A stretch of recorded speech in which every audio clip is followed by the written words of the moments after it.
حضرت عبداللہ بن عتیق کہتے ہیں میری پنڈلی ٹوٹ گئی تھی، تو نہ تو اس دور میں پلستر ہوتا تھا، نہ آپریشن ہوتا تھا، اور نہ ہی چڑھانے والا بابا ملتا تھا، یہ کام تو تھے نہیں۔ تو جن لوگوں کی ٹوٹ جاتی تھی ٹانگیں، وہ بڑی مشکل میں آ جاتے تھے، ٹانگیں چھوٹی ہو جاتی تھی، ہڈی غلط جگہ پہ جڑ جاتی تھی، یہ کئی لوگوں کے ساتھ مشکلات آتی تھی، لیکن فرماتے ہیں میں اس طبیب کے پاس گیا جو کائنات کے طبیب ہے۔ یہ روایت آپ کو بخاری مسلم میں ملے گی۔ حضرت عبداللہ ابن عتیق کہتے ہیں جا کے حضور کے سامنے میں نے اپنی ٹانگ کو رکھا، نبی پاک نے اس پہ دست کرم پھیرا، میرے رب نے شفا عطا کر دی۔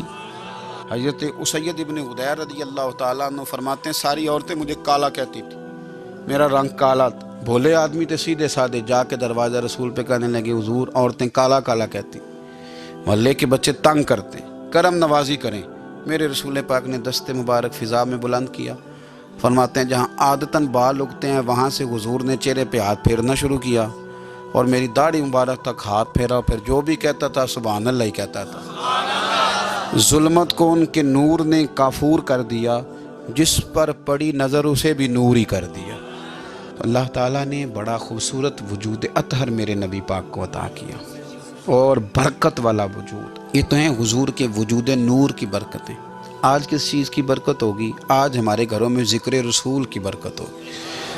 ہمارے ایک بہت بڑے عالم گزرے ہیں پاکستان میں، سید ابو البرکات شاہ صاحب، مفتی اعظم پاکستان تھے، اور یہ اعلیٰ حضرت بریلوی کے خلیفہ تھے، اور یہ اہل سنت میں مواحد اور خوبصورت ہستی تھی کہ جن پر سارے علماء بڑی آسانی سے گردن رکھ دیتے تھے، کہتے تھے سید صاحب جو کہہ دیں گے وہ حرف آخر ہے، سب مانتے تھے۔ آپ کو پتہ ہے جب انسان کی آخری عمر آتی ہے تو پھر وہ چیزیں تلاش کرتا ہے جس کی اس کی آخرت کی منازل آسان ہو۔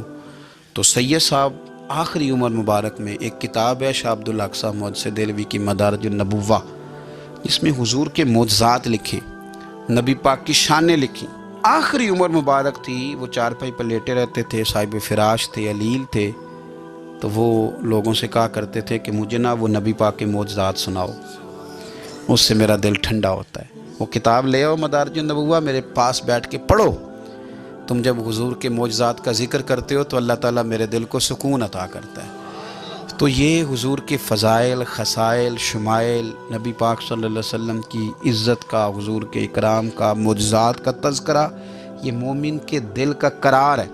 جب ہم اپنے گھروں کے اندر بیٹھ کے ان تذکار کو چھیڑتے ہیں تو اللہ تعالیٰ ہمارے حال پہ بڑی رحمت فرماتا ہے، ہمارے لیے رب کریم آسانیاں فرماتا ہے۔